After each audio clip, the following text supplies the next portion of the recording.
பாராட்டுகள் என்பது மன உறுதியை அதிகரிக்கும். அதனால் பாராட்டுகளை விரும்ப வேண்டும், புகழ்ச்சியை விரும்ப வேண்டும். அப்போ தான் மனசு உறுதியடையும், நீங்கள் ஊக்கமாகவும் உற்சாகமாகவும் வாழ முடியும்.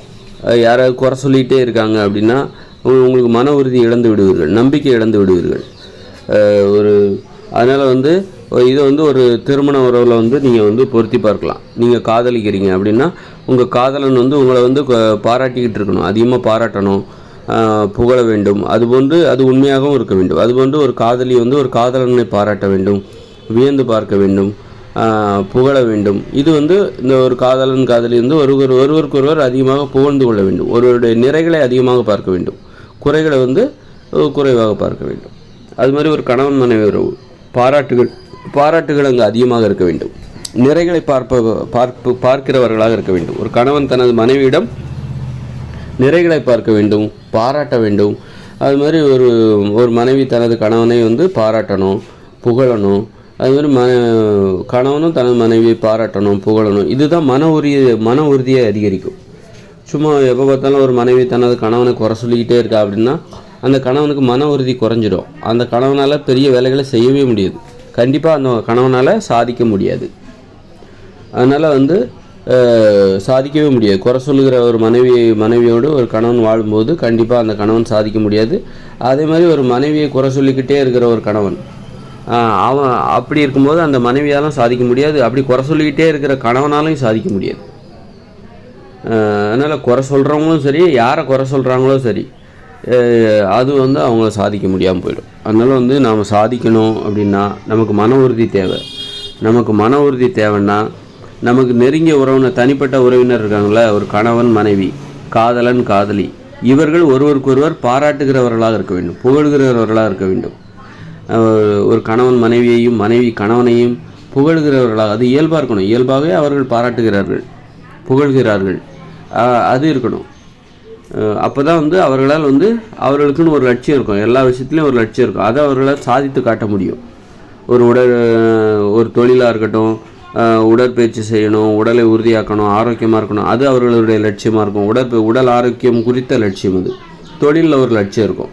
ஒரு குடும்ப வாழ்க்கையில் மகிழ்ச்சியாக இருக்கணும், அது ஒரு லட்சியம். இப்படி எல்லா லட்சியங்களிலும் அவர்கள் வெற்றி பெற வேண்டும் என்றால் பாராட்டுகிற உறவுமுறை தேவை, புகழுகிற உறவுமுறை தேவை. அது இந்த கணவன் மனைவி உறவுமுறை தான் ரொம்ப முக்கியம்.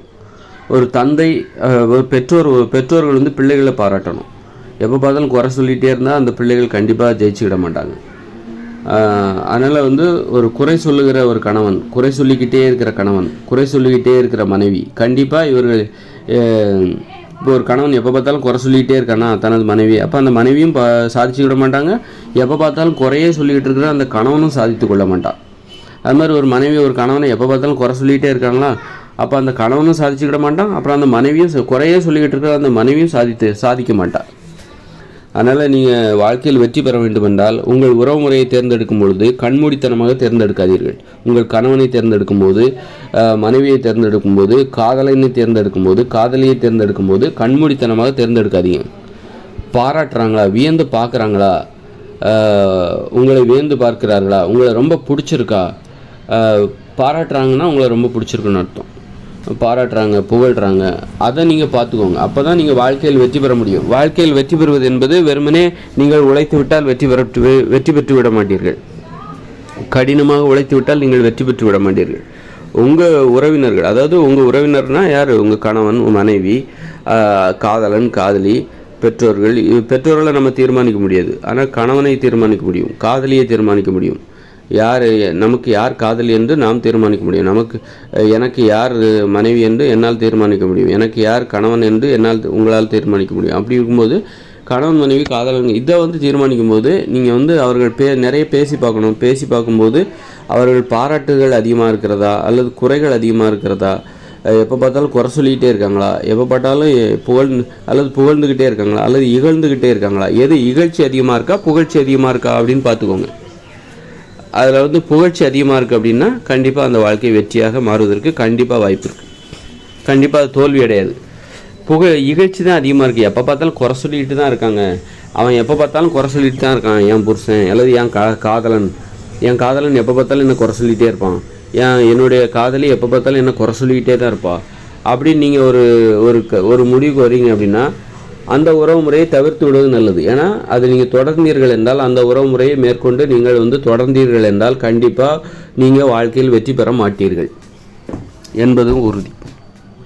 அதனால் புகழ்ச்சி தான் மன உறுதி அது. ஏன்னா நீங்கள் வந்து உங்களை யாராவது குறை சொல்லிக்கிட்டே இருக்காங்க, உங்கள் யாரை இகழ்ந்துக்கிட்டே இருக்காங்க, உங்கள் மனைவி உங்களை இகழ்ந்துக்கிட்டே இருக்காங்க, குறை சொல்லிக்கிட்டே இருக்காங்கன்னா உங்களுக்கு மன உறுதி இல்லாமல் போயிடும்.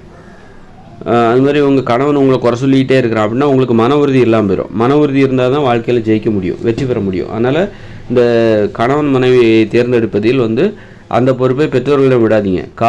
காதலிச்சுட்டு நல்லா பேசி பார்த்துட்டு அதன் பிறகு முடிவெடுங்க. எல்லாம் ஒரு திருமணத்திற்கு பின்பு எப்படி வாழ்வீர்களோ அந்த வாழ்க்கையை முன்கூட்டியே வாழ்ந்து பாருங்கள்.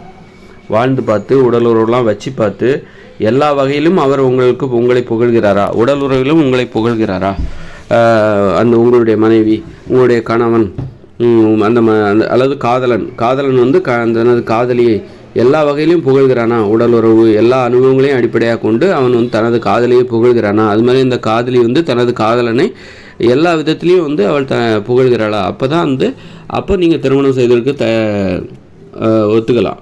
அப்படி ஒத்துக்கிட்டிங்கனாக்கா உங்கள் வாழ்க்கை கண்டிப்பாக வெற்றி அடையும். குறை சொல்கிறவங்கள கட்டிக்கிட்டிங்கன்னு வச்சுங்க, கண்டிப்பாக தோற்று தான் போவீங்க. உங்கள் உடம்புல நோய் வந்துடும்.